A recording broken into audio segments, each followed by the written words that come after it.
आप CSIR net या IIT jam math batches online offline class join कर सकते हैं। वेबसाइट का लिंक डिस्क्रिप्शन में है। अपनी सेल्फ स्टडी और प्रैक्टिस करने के लिए हमारी बुक्स परचेस करें। आप घर बैठे बैठे CSIR नेट IIT जैम की तैयारी हमारे लेटेस्ट रिकॉर्डेड वीडियोस से कर सकते हो। लिंक डिस्क्रिप्शन में मिल जाएगा। Get 40,000 plus question bank of all the universities in India absolutely free. Download DIPS Academy mobile app from Play Store. Subscribe our YouTube channel for more learning videos and discount on video courses.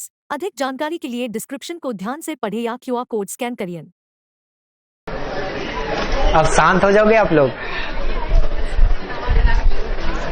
पहली चीज देखो, तुम लोग आपस में बात नहीं करोगे, पहली कंडीशन, ठीक है। उसका रीजन भी बताऊंगा। तुम लोग ऐसा पढ़ाते वक्त जब तुम आपस में बात करते हो तो पहले तो एक जो कंसंट्रेशन होती है वो ब्रेक हो जाती है। दूसरी चीज जो तुम्हारी साइकोलॉजी होती है ना, कि अपना भला हो या ना हो दूसरे का जरूर भला कर दोगे, तो वो भला नहीं करना है एटलीस्ट, ठीक है। सिर्फ अपने बारे में सोचना, ठीक है। दूसरी चीज, पार्शियल डिफरेंशियल इक्वेशन जो टॉपिक है वो टफ टॉपिक नहीं है। पार्शियल डिफरेंशियल इक्वेशन का टॉपिक जो वो बहुत ईजी है, कोई वेटेज भी ज्यादा नहीं है। कि अगर मैं वेटेज की बात करता हूं तो वेटेज भी 20 से 25 मार्क्स, लेकिन काफी वेटेज भी है 20 से 25 मार्क्स, वेरी करता एग्जैक्टली नहीं, ठीक है। अगर मैं बात करता हूं तो यहां पे 6 to 8 क्वेश्चन की बात कर लेता हूं। 6 to 8 कि जनरली जो पूछे जाते हैं वो 6 to 8 के नेबरहुड में होते हैं, या तो 6 हो सकते हैं या मैक्सिमम पूछेगा तो 8 क्वेश्चन, ठीक। वैसे एक क्वेश्चन तुमसे पूछता हूं, जैसे तुम लोगों ने 2 मंथ्स हुए, 2 मंथ्स में तुमने रियल एनालिसिस पढ़ा, मॉडर्न अलजेब्रा या फिर पार्ट्स ऑर्डिनरी डिफरेंशियल इक्वेशन, तो तुम लोगों ने सबसे बड़ी प्रॉब्लम क्या कि तुम लोग किसी की बात नहीं मानते हो, बस वो करते हो जो तुम्हारे मतलब तुम खुद सोचते हो या तुम्हें अच्छा लगता। तो ये बताओ कि तुमने 2 महीने में तीनों टॉपिक की बुक्स तो खरीदी होंगी ना, एटलीस्ट बुक्स खरीदी है?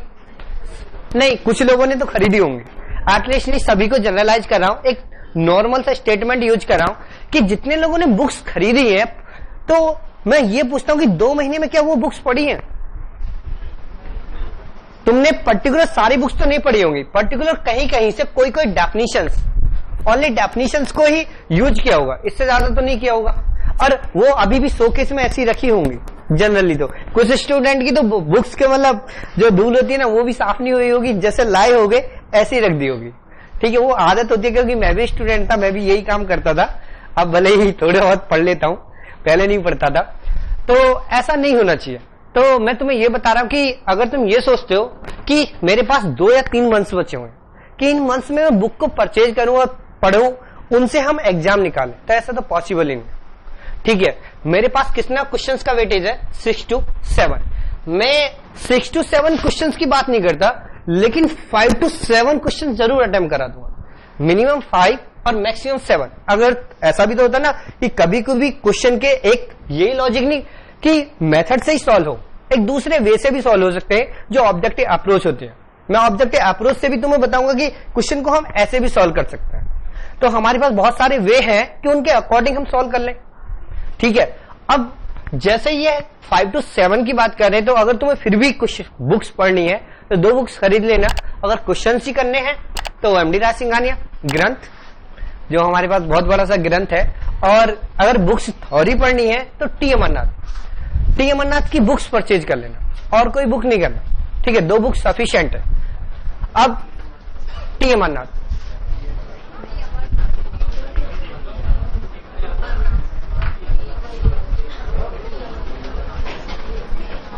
ठीक है, कैपिटल में लिखूं? अच्छा,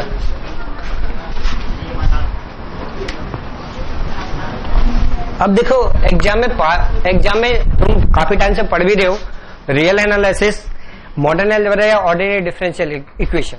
तो वहां पे सबसे बड़ी प्रॉब्लम क्या है जो एग्जाम की प्रॉब्लम है? तो एग्जाम की प्रॉब्लम यह है कि अगर मैं तुमसे नॉर्मल क्वेश्चन पूछता हूं कि ए में क्या ऐड करूं कि बी हो जाए, एक नॉर्मल सा क्वेश्चन है, ए में क्या ऐड करोगे बी हो जाए, तो यहां पे क्या करोगे तुम? एक नंबर एक्स लेट करोगे। वैसे जनरली समझ में नहीं आता, अगर नॉर्मली सोचा जाए ना तुमसे, तो तुम्हें यही समझ नहीं आएगा कि ए में क्या ऐड करे कि बी हो जाए, ठीक है। यहां पे एक्स लेट कर लेता हूं, एक्स की वैल्यू मिलेगी बी माइनस, लेकिन थोड़ी सी प्रॉब्लम हुई ना सोचने में कि हम क्या कर रहे हैं। ऐसे ही तुम्हारे पास क्या है, एग्जाम के पैटर्न की बात करता हूं, तो अगर तुमसे पूछा जाता 2 में क्या ऐड करूं 5 हो जाए, तो तुम तुरंत बोलते x ऐड कर दो। बाद में बात करना, कोई मना थोड़ी ना 2 घंटे के बाद। हाँ, मुंह पे हाथ रख के बात करना, कैसे भी बात करना 2 घंटे रुक जाओ, ठीक है।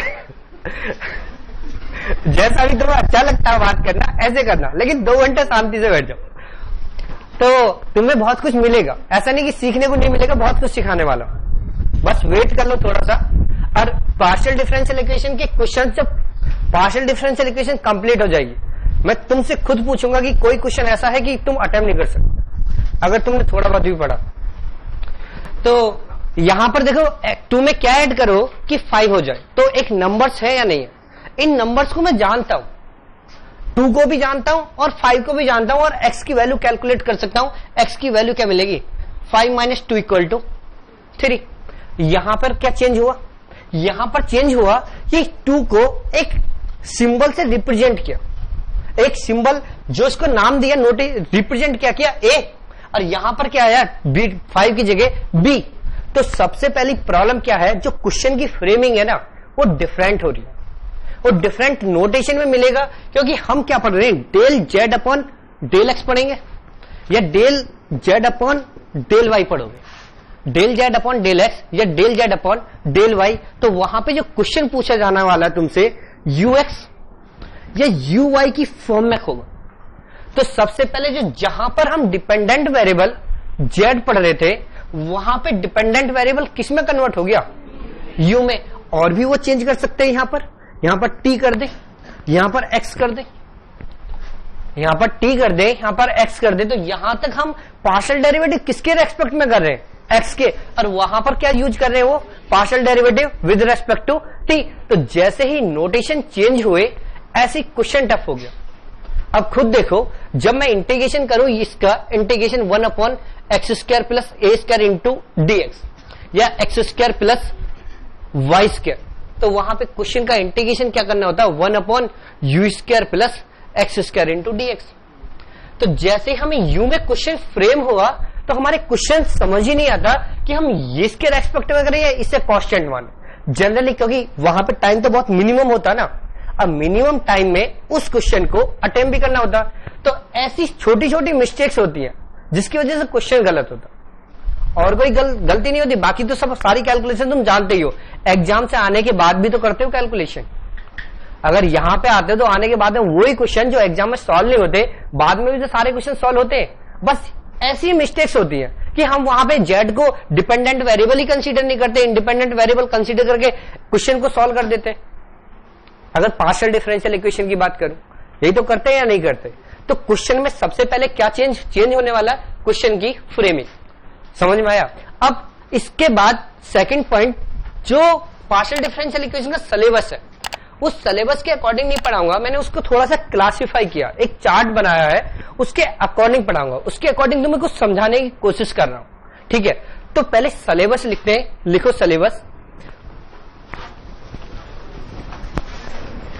और सिलेबस में लिखो फर्स्ट पॉइंट में लिखो first order partial differential equation. First order partial differential equation, first order partial differential equation, ठीक है। अब first order partial differential equation को 3 पार्ट्स में डिवाइड करो। फर्स्ट पॉइंट लिखो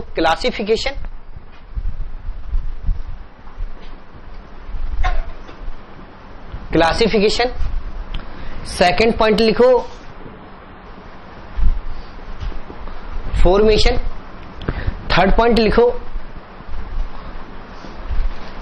सॉल्यूशन। फर्स्ट पॉइंट है मेरे पास क्लासिफिकेशन, सेकंड पॉइंट है मेरे पास फॉर्मेशन, थर्ड पॉइंट है मेरे पास सॉल्यूशन।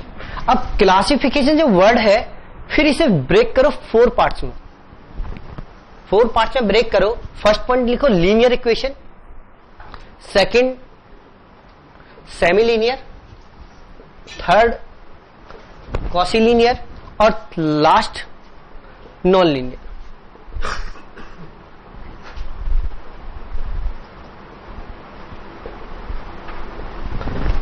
Non linear. ठीक है, अब वैसे तो कॉची लीनियर इक्वेशन को सॉल्व किस मेथड से करते हैं? Lagrange method. और इसे किससे सॉल्व करते हैं? Charpit method.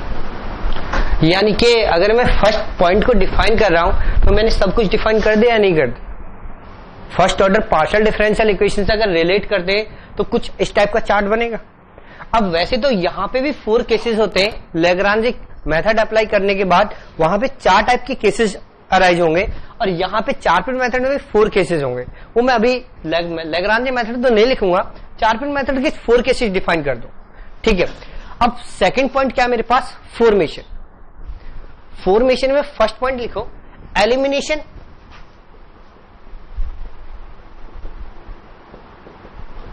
Elimination of arbitrary constant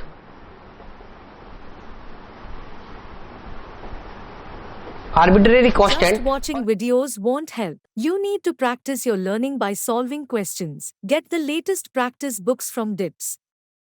Click on the link to buy now. Arbitrary constant और elimination of arbitrary function.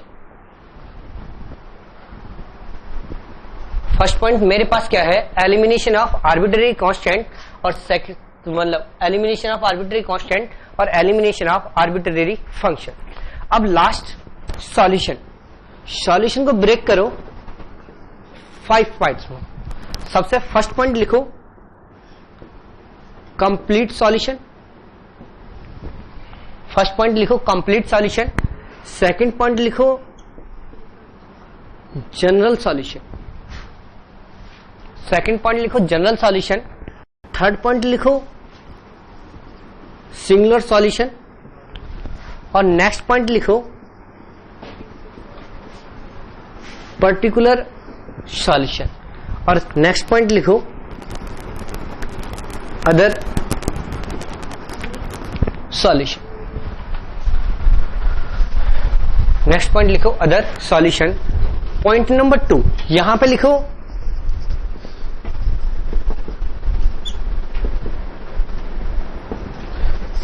Charpit method. Charpit method को 4 पार्ट्स में ब्रेक करो। First F P comma Z equal to 0। Second F Z P Q equal to 0, और next point psi X comma P और phi Y comma Q, और next point लिखो Clairaut's equation.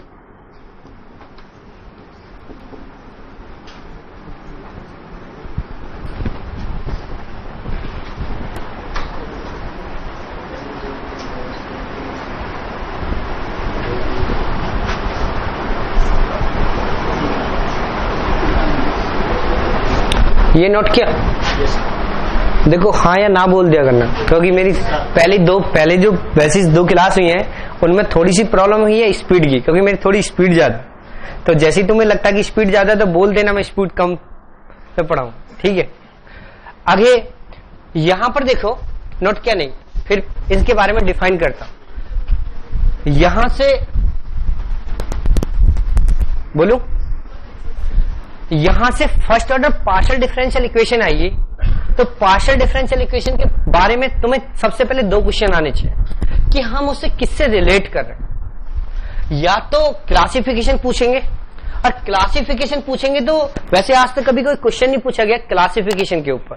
ठीक है, net में भी अगर प्रीफरेंस मिली है या तो फॉर्मेशन या सॉल्यूशन। नेट में भी जितने भी क्वेश्चन पूछे गए हैं तो वो यहां से 1 से 2 क्वेश्चन का रेशो वेरी करता, या तो 1 आएगा 1 क्वेश्चन पूछे जाएंगे या 2 क्वेश्चन। तो मेरे पास हमें कंफर्म हो गया ना कि या तो 1 या 2 क्वेश्चन पूछे जाएंगे, तो 2 क्वेश्चन मान लेते हैं या 1 क्वेश्चन मान लो, जिसको जो भी मानना वो मान सकते हो। लेकिन यहां से तो 100% एक क्वेश्चन पूछा जाएगा। चारपिट मेथड से तो 1 क्वेश्चन जनरली पूछा ही जाता। ठीक, तो यहां पे कॉची लीनियर इक्वेशन को सॉल्व करेंगे सिर्फ लैग्रांज मेथड से, और नॉन लीनियर इक्वेशन को सॉल्व करोगे सिर्फ चारपिट मेथड से। तो मेरे पास 2 ही तो मेथड है। या तो अगर एग्जाम में सोचोगे क्वेश्चन या तो लैग्रांज मेथड से रिलेट होगा या फिर चारपिन मेथड से, और तो कोई मेथड ही नहीं है। और चारपिन मेथड का भी क्वेश्चन हुआ यानी कि इक्वेशन नॉन लीनियर हुई तो वो रिलेट किससे होगी, पर्टिकुलर इन केस चार फॉर्म से।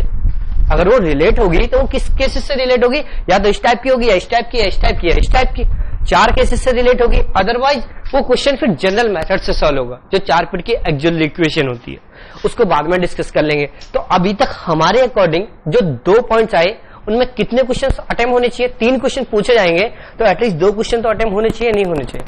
मुझे 2 क्वेश्चन एक फॉर्मेट मिला कि अगर क्वेश्चन को पूछा जाएगा तो इसी फॉर्मेट से मुझे सॉल्व करना। समझ में आ गया यहां तक? कोई प्रॉब्लम नहीं। अब सेकंड पॉइंट लिखो, सॉरी थर्ड पॉइंट लिखो, सेकंड ऑर्डर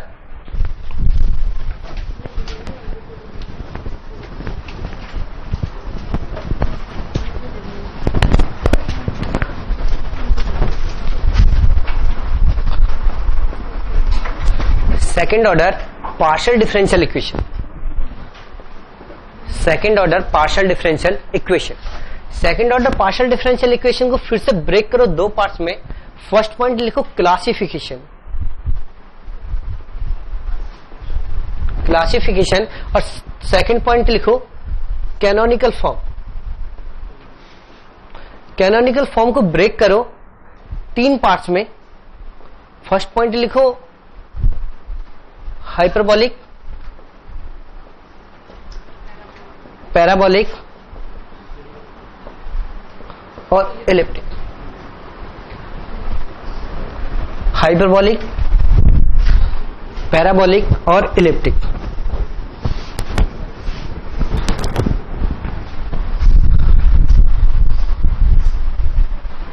नोट किया? अब second order partial differential equation का जो वेटेज रहा है वो क्लासिफिकेशन से जनरली पूछा गया एक क्वेश्चन, और बाकी के जितने भी पेपर है ना, मेरे पास 10-12 पेपर्स हैं, उन सारे पेपर में टोटल मिला के यहां से 2 क्वेश्चन पूछे गए। टोटल 2 क्वेश्चन इस पोर्शन से पूछे गए। अदरवाइज जो भी क्वेश्चन का वेटेज रहा है वो जनरली किससे रहा है, क्लासिफिकेशन से, यानी कि हाइपरबॉलिक होगी, पैराबॉलिक होगी या एलिप्टिक होगी। वो जो हम क्लासिफाई करते हैं क्वाड्रेंट का डिवाइड करते हैं, तो सबसे ज्यादा वेटेज तो यहां है ना। तो हमारे पास टोटल कितने क्वेश्चन हो गए, 4 क्वेश्चन। अगर मैं बात करता हूं इसका वेटेज तो बहुत कम ही है, तो वैसे तो एक ही क्वेश्चन पूछा जा रहा है ना यहां से ओवरऑल, और जो सबसे ज्यादा वेटेज है वो किसका है, इस पोर्शन का। तो हमें second order partial differential equation का क्वेश्चन एग्जाम में पूछा जाएगा तो हम किससे रिलेट करेंगे, क्लासिफिकेशन से। अगर इस फॉर्म से रिलेट हुआ, समझ आया नहीं आया? अब नेक्स्ट पॉइंट लिखो, point 4, higher order partial differential equation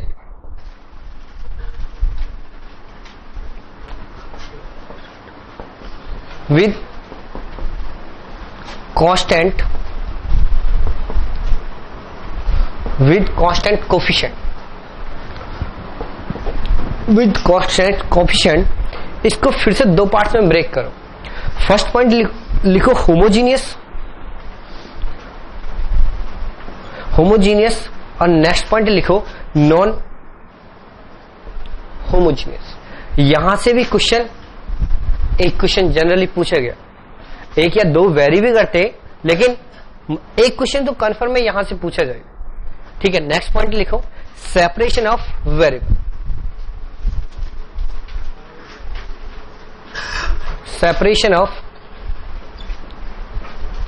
variable, separation of variable को 3 पार्ट्स में डिवाइड करो। First point heat equation, second point wave equation, और next point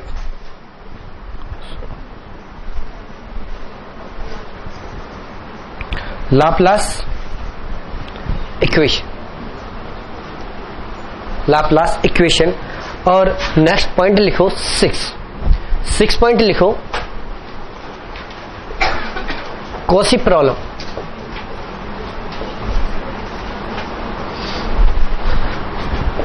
Cauchy problem 2 type की होती है। फर्स्ट कॉची लीनियर, और second non linear. Quasi linear और second non linear. यहां से क्या वेटेज या तो क्वेश्चन कैलकुलेटिव होगा या तो पूछा जाए क्या, अभी आ रहा हूं उस पर। क्वेश्चन मतलब 6 पॉइंट में यहां से क्वेश्चन का वेटेज एक ही क्वेश्चन है, लेकिन उसका वेटेज कैलकुलेटिव क्वेश्चन होता।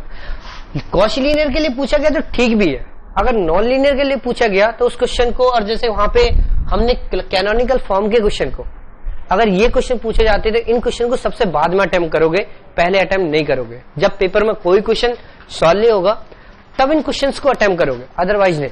अगर तुम्हारे पास और टाइम है, पेपर कुछ क्वेश्चन के मतलब एग्जाम पेपर के और क्वेश्चन हो रहे हैं तो वो सॉल्व करोगे, ठीक है। अब यहां पे देखो हीट इक्वेशन, वेव इक्वेशन और लाप्लास इक्वेशन से जनरली 2 क्वेश्चन पूछे जाते हैं, जनरली 2 क्वेश्चन पूछे जाते हैं। अब एक पैटर्न देखो, 14 और 15 के पेपर्स देखो। 14 और 15 के पेपर में जो प्रीफरेंस थी सिर्फ हीट इक्वेशन की थी, जो दोनों के दोनों क्वेश्चन रिलेट हुए वो हीट से रिलेट हुए। साथ 15 के पेपर में एक क्वेश्चन यहां से रिलेट हुआ और फिर एक क्वेश्चन यहां से रिलेट हुआ, यानी कि एक एक क्वेश्चन यहां से रिलेट हुए। नेक्स्ट पेपर में दोनों क्वेश्चन वेव इक्वेशन से रिलेट हुए, और अब की बार जो पेपर आया उसमें एक क्वेश्चन वेव इक्वेशन से और एक क्वेश्चन लाप्लास इक्वेशन से पूछा। सॉरी, लाप्लास इक्वेशन ही तो थी, कुछ गलत बोल दिया क्या? अच्छा सॉरी, एक क्वेश्चन वेव इक्वेशन से और एक क्वेश्चन लाप्लास इक्वेशन से, ठीक है। तो एक वेव इक्वेशन का जो क्वेश्चन था वो टफ था, ठीक है, वो क्वेश्चन अटेम्प्ट नहीं होता। तो अगर वो क्वेश्चन अटेम्प्ट नहीं होता तो वो तो किसी से नहीं हो रहा ना, अगर तुमसे नहीं हो रहा तो वो तो किसी से भी नहीं हो रहा, उसके आने या ना आने से क्या फर्क पड़ता? क्या बोल रहे हो? अब तो बात अब की कर रहे हैं ना, जब की थोड़ी ना कर रहे कि एग्जाम में क्या कर रहे हैं, किस पे क्या क्वेश्चन हो रहा है, किस पे क्या नहीं हो रहा। ऐसे तो कभी कभी गलत लॉजिक से भी सही आंसर आते हैं या नहीं आते, तो किसी के गलत लॉजिक से भी सही आंसर आ सकता है। तुम तो बोल सकते हो ना कि किसी का गलत लॉजिक से सही आंसर आ गया, हमें क्या पता उसका गलत लॉजिक था या सही लॉजिक था, ठीक है। तो अभी तो डिस्कशन पेपर के बाद की बात कर रहे हैं, जब हमारे हाथ में पेपर है उसके बाद। तो ये देखो, ये वेव इक्वेशन और लाप्लास इक्वेशन, तो जो भी मेरे पेपर का फॉर्मेट है वो ऐसे ही रिलेट, ठीक है। जैसे मैंने सिलेबस को डिस्ट्रीब्यूट किया कि पार्ट बाय पार्ट, ऐसे ही देख लो एग्जामिनर के एग्जाम में जो क्वेश्चन पूछे गए, इनके अलावा कोई क्वेश्चन पूछा गया हो, ठीक है। अगर अलावा कोई क्वेश्चन पूछा गया है तो वो तो किसी से भी सॉल्व नहीं होगा। ये तो समझ में आ रहा है या नहीं हो रहा? पर पार्शियल डिफरेंशियल इक्वेशन में बताने के लिए तो बहुत कुछ होता, लेकिन हम क्या पढ़ते हैं, सिर्फ एग्जाम के पॉइंट ऑफ व्यू से पढ़ते हैं। और एग्जाम के पॉइंट ऑफ व्यू से इतना सिलेबस कर लेना, तुम्हारे 5 या 6 क्वेश्चन जरूर अटेम्प्ट हो जाए, अगर मतलब ऐसा अटेम्प्ट करने के लायक हुए तो, और नहीं हुए तो होने ही नहीं है। जैसे लास्ट ईयर का क्वेश्चन टफ थे अप्लाइड के, अप्लाइड देख लो सारे क्वेश्चन टफ थे। अप्लाइड तो टफ आई थी ना लास्ट ईयर, रियल एनालिसिस बहुत आसान आई थी, तो वो तो वेरी करेगा। ऐसा नहीं क्या नाम है कि कोई भी अप्लाइड, ऐसा भी हो सकता है कि अप्लाइड से ही क्वेश्चन सॉल्व हो। मैं अपनी बात करता हूं, मैं किसी की नहीं, मुझे सिर्फ जब मैंने फर्स्ट टाइम में नेट निकाला था तो अप्लाइड पढ़ा था, कोई और टॉपिक नहीं पढ़ा था। OD, PD, COB, integral equation और न्यूमेरिकल एनालिसिस, ये 5 टॉपिक पढ़े थे, और इन टॉपिक से 72 मार्क्स का आया था। पेपर में जो पोर्शन था इनसे 72 का पेपर है, और मेरे जो मार्क्स आए थे वो 65 आए थे। अब देख लो कितना परसेंट में पेपर को सॉल्व कर रहा हूं, यानी कि मुझे और कोई पोर्शन में सॉल्व ही नहीं कर रहा हूं, और टोटल मार्क्स मेरे 90 हैं, तो 65 तो मैं यहीं से लेकर आ रहा हूं ना। मेरे पास 4 टॉपिक है, applied portion, OD, PD, COB, integral equation, और वहां से मैं 65 मार्क्स ले रहा हूं, 65 मार्क्स, और बाकी के टोटल कितना मार्क्स है 72। अगर रियल एनालिसिस या लीनियर अलजेब्रा तुम्हारे पास 65 या 60 मार्क्स की आती है ना, तो तुम उसमें से 20 या 30 मार्क्स ही अटेम्प्ट कर पाते हो। जनरली जितने लोगों ने एग्जाम दिया है उन सारे लोगों की बात कर रहा हूं कि जितने भी लोगों ने एग्जाम अटेम्प्ट किया है, लीनियर अलजेब्रा 60 मार्क्स की है, तो 20 मार्क्स 20 प्लस ऐसे ही तो होता है जो फर्स्ट टाइम एग्जाम देते हैं।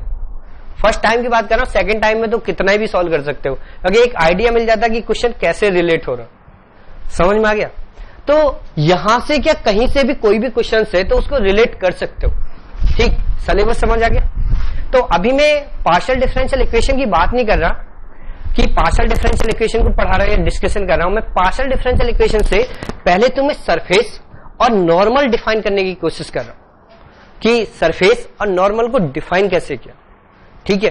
और सरफेस और नॉर्मल को डिफाइन कैसे किया, एक वेक्टर कैलकुलस की हेल्प से। पहले वेक्टर कैलकुलस को सॉल्व किया और वेक्टर कैलकुलस को जनरलाइज किया कि जैसे जैसे हम ऐसे पढ़ते हैं ना, पहले लीनियर इक्वेशन थी, लीनियर इक्वेशन को किसी मैथमेटिशियन ने क्वाड्रेटिक इक्वेशन में कन्वर्ट कर दिया, किसी ने तो करा ही होगा ना, तो उसमें वेरिएबल इन्वॉल्व कर दिया। तो ऐसी वेक्टर कैलकुलस को पार्शियल डिफरेंशियल इक्वेशन या पार्शियल डिफरेंशियल इक्वेशन में जो हम यूज कर रहे हैं पीक्यू, इन नॉर्मल्स को कैसे यूज किया, कैसे जनरलाइज किया, कैसे रिलेट किया, उसकी बात कर रहा हूं। तो हेडिंग डालो first surface and normal.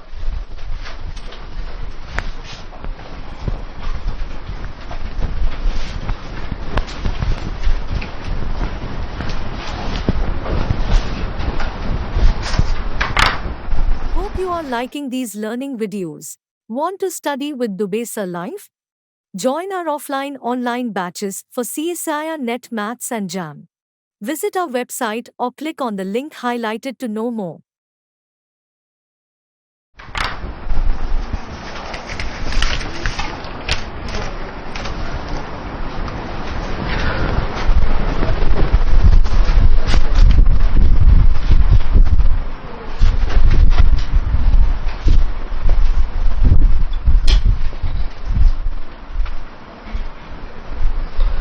Surface and normal, ठीक है। अब लिखो लेट, पहले देखो पूरी डेफिनेशन दे रहा हूं और जो भी वहां पे जो भी वर्ड आएंगे उनको पूरा एक्सप्लेन करो, ठीक है, उसका मीनिंग क्या, ठीक है। कभी पहले ही बोल दो कि क्या नाम है सर इसका मीनिंग क्या, बीच में टोकना शुरू कर दो, तो वो पहले पूरी डेफिनेशन लिख लेना और फिर एक्सप्लेनेशन दूंगा। Late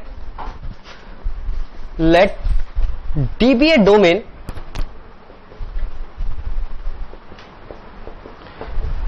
in R cube. Let D be a domain in R cube. Suppose f x y z is a function of class C dash D. Suppose f x y z is a function of class C dash D. Then the vector valued function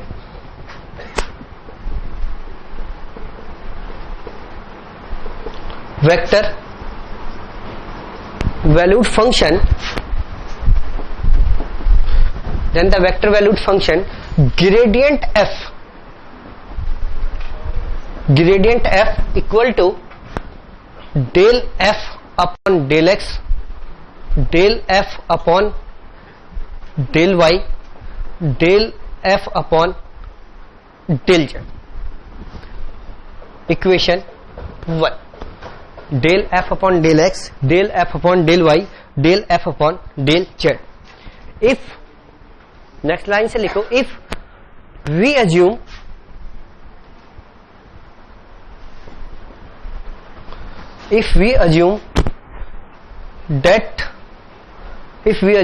the partial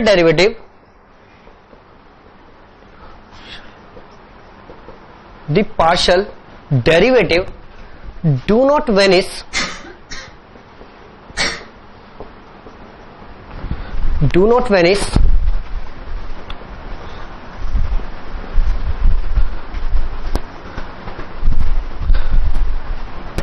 simultaneously at any point of D. Do not vanish simultaneously at any point of D. Then the set of points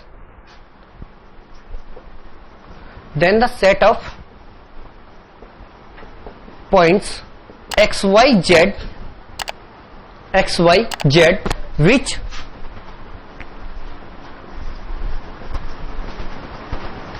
which satisfy the equation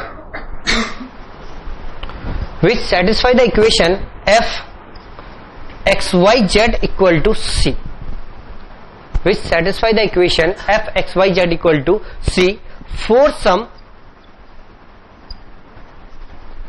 for some constant C will form a surface.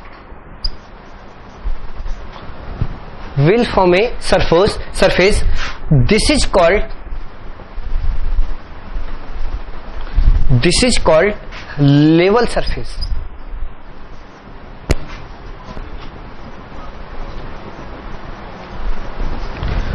This is called level surface. अब देखो यहां note क्या नहीं किया,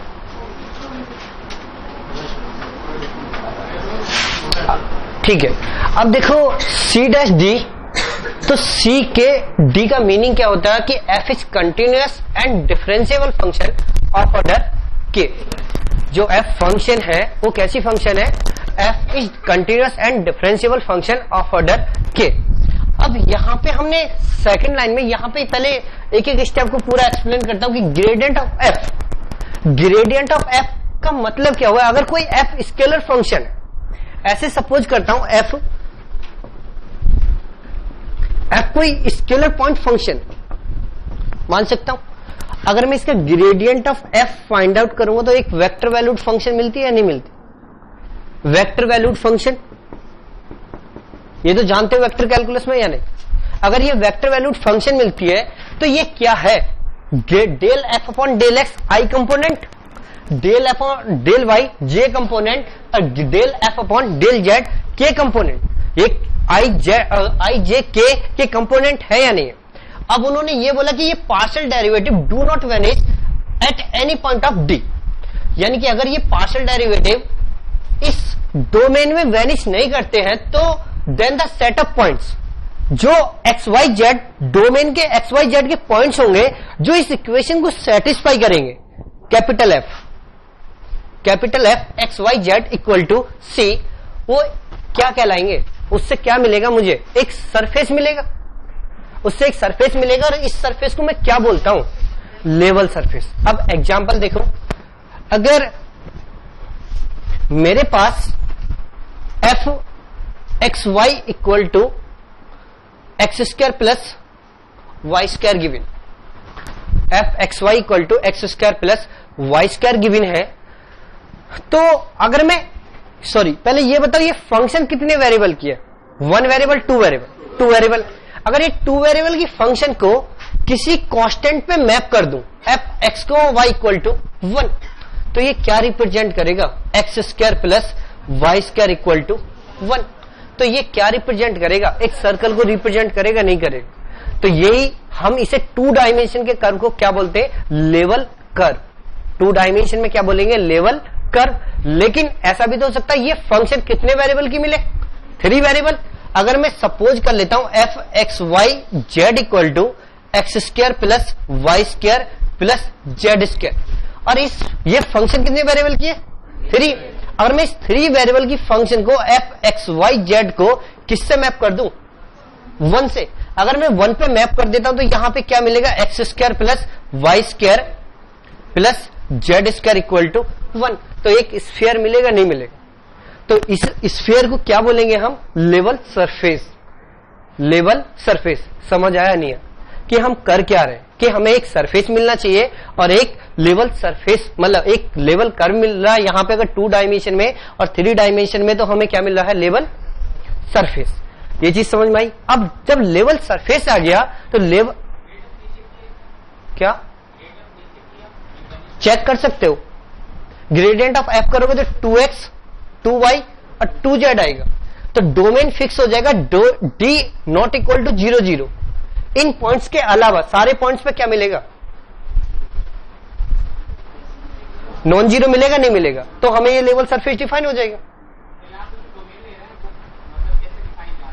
देखो वो तो फिर पूरा तुम्हें पूरे generalization function of 1 variable, function of 2 variable, function of 3 variable ऐसे डिफाइन ही करना पड़ेगा। जैसे फंक्शन ऑफ 1 वेरिएबल ये लिख देता हूं, function of 1 variable under root 9 minus X square लिख देता हूं, तो इसका डोमेन कैसे लोगे?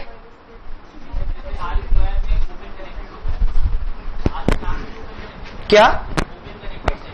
ओपन कनेक्टेड का यहां पे यूज क्या?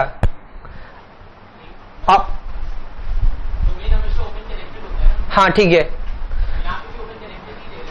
यहां पे अभी तो डोमेन हमें कोई भी गिवन है फंक्शन के अकॉर्डिंग जो भी फंक्शन डिफाइन करेंगे। अब जैसे सरफेस ही है, सॉरी स्फीयर है,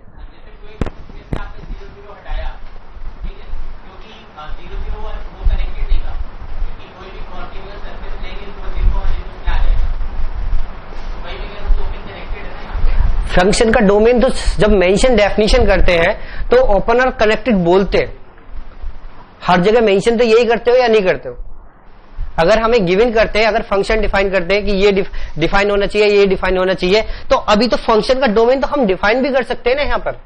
ऐसी और दूसरी फंक्शन लिख देता हूं, under root 9 minus X square minus Y square, तो यहां पे भी डिफाइन कर सकते हो, इसका भी तो डोमेन डिफाइन कर सकते हो या नहीं कर सकते? क्यों? क्योंकि X Y belongs to D होने चाहिए, X Y belongs to D. अब जैसे जैसे थोड़ा सा आगे रिलेट करता जा रहा हूं, अब देख लेना, अभी तो मैंने लेवल सरफेस लिया, डोमेन मेरे पास जो भी हो, जैसा भी हम डोमेन डिफाइन करें, जो अपने अकॉर्डिंग सरफेस डिफाइन करेंगे उसके अकॉर्डिंग, ठीक है। यहां से आगे अब यहां पे ये चीज समझ में आई या नहीं है? अब नेक्स्ट पॉइंट लिखो, normal to the surface, normal to the surface है, नॉर्मल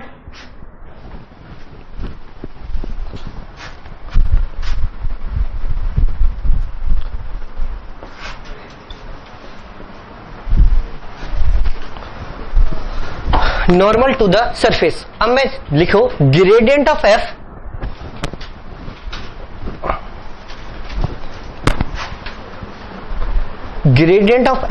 रिप्रेजेंट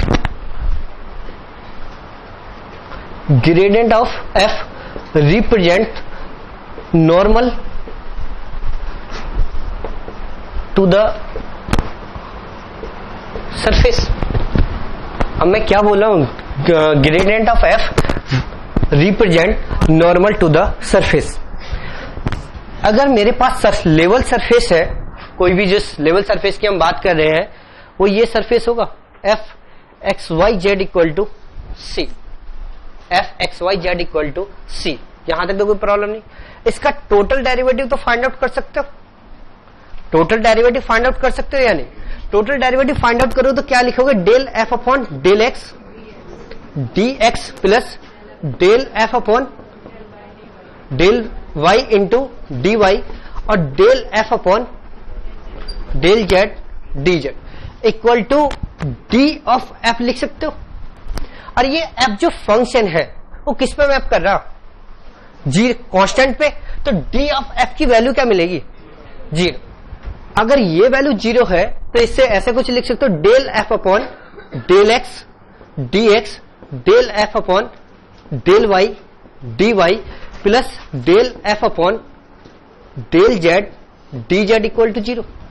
अब इसे वेक्टर नोटेशन में भी कन्वर्ट कर सकते हो, वेक्टर नोटेशन में कन्वर्ट करोगे तो क्या मिलेगा? Del F upon del X I plus del F upon del Y J और del F upon del Z K dot D X I D Y J D Z K equal to 0।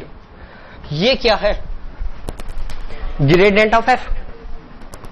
ये gradient of F ही तो है, इसे मैं लिख सकता हूं ग्रेडियंट ऑफ एफ या डेल एफ डॉट, और ये क्या लिखा हुआ?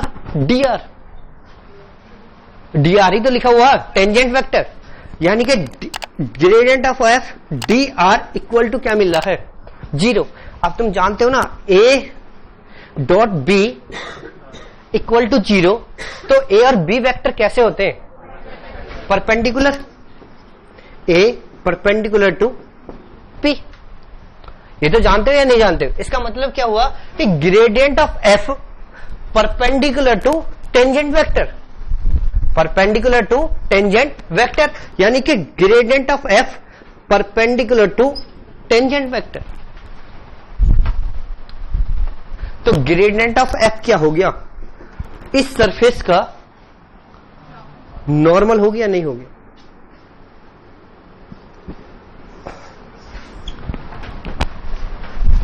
ये समझ आ गया नहीं यार?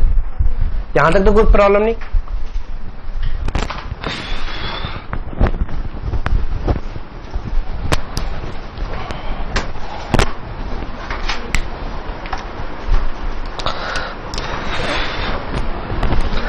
अब मेरे पास नॉर्मल है, तो अभी नॉर्मल वेक्टर तो आगे ग्रेडियंट एफ नॉर्मल को रिप्रेजेंट करेगा। और ग्रेडियंट एफ किसके इक्वल हो रहा? Del F upon del X, del F upon del Y और del F upon del Z. क्या बोल रहे हो? सरफेस, सरफेस नहीं बोल रहा हूं, टेंजेंट वेक्टर बोल रहा हूं, सरफेस का। आर इक्वल टू क्या लिखते हो? एक्स वाई जेड लिखते हो या नहीं लिखते हो? तो डी आर वेक्टर क्या लिखते हो? डी एक्स डी वाई और डी जेड। तो ये टेंजेंट वेक्टर होता नहीं होता? अगर ये समझ नहीं आता तो ये भी प्रूफ करो, बताओ। अब यहां से आगे बढ़ता हूं। अब मैं तुम्हें कुछ रिलेट करना चाह रहा हूं कि अगर ऐसा कुछ लिख दूं x square plus Y square equal to a square, तो ये क्या रिप्रेजेंट कर रहा? तो इसके स्फेरिकल कोऑर्डिनेट क्या मिलते हैं? सॉरी, पोलर कोऑर्डिनेट क्या मिलते हैं मुझे? आर cos थीटा और y equal to r sine theta, x equal to r cos theta और y equal to r sine theta.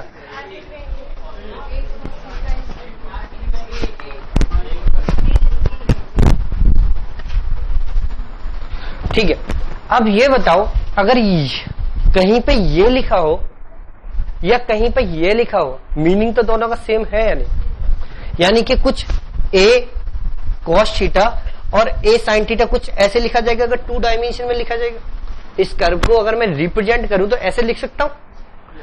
अब यहां से देखो 3 डायमेंशन में लिखोगे x square plus Y square plus Z square equal to a square. Sphere है, sphere है या नहीं? तो स्फेरिकल कोऑर्डिनेट क्या होते? a sin theta cos phi और y equal to a sin theta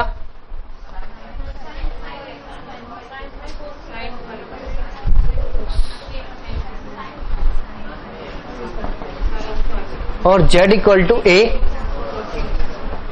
cos theta. अब ये देखो, ये स्फीयर के स्फेरिकल कोऑर्डिनेट है, कोऑर्डिनेट है या नहीं? और ये लिखूं या ये लिखूं, बात तो बराबर ही है। यानी कि हम पोलर कोऑर्डिनेट का यूज क्यों कर रहे हैं? कैलकुलेशन को रिड्यूस करने के लिए। जैसे डेफिनेट इंटीग्रेशन या इंटीग्रेशन पढ़ते तो वेरिएबल चेंज करते या नहीं करते? एक वेरिएबल चेंज कर देते, टी को रिप्लेस कर देते या 2t को रिप्लेस कर देते यू से, और यू से चेंज करने के बाद उसे सॉल्व कर लेते। तो एक रिप्रेजेंटेशन डिफरेंट मिली या नहीं मिली? लेकिन ध्यान रखना, जब हम स्फेरिकल कोऑर्डिनेट की बात करते हैं, पोलर कोऑर्डिनेट की बात करते हैं 2 डायमेंशन में, तो पोलर कोऑर्डिनेट सर्कल के यूनिक होते हैं। सर्कल के पोलर कोऑर्डिनेट यूनिक होते हैं, लेकिन स्फेरिकल कोऑर्डिनेट स्फीयर के यूनिक नहीं होते, वो इनफाइनाइट पॉसिबल। जैसे जैसे स्फीयर की इक्वेशन चेंज होती चली जाएगी, सॉरी ये इक्वेशन की जो स्फीयर दे रखा है इसकी जो प्रेजेंटेशन वो डिफरेंट होती चली जाएगी, ऐसे से ये चेंज होते चले जाएंगे। ठीक है, अब इसको लिख दूं या इसको लिख दूं, इसमें तो कोई प्रॉब्लम नहीं। तो हेडिंग, पहले ये चीज बताओ कि इसमें और इसमें लिखने में तो कोई समझ में तो आ रहा है या नहीं आ रहा? अब मैं लिखना क्या चाह रहा हूं, हेडिंग डालो parametric equation of the surface.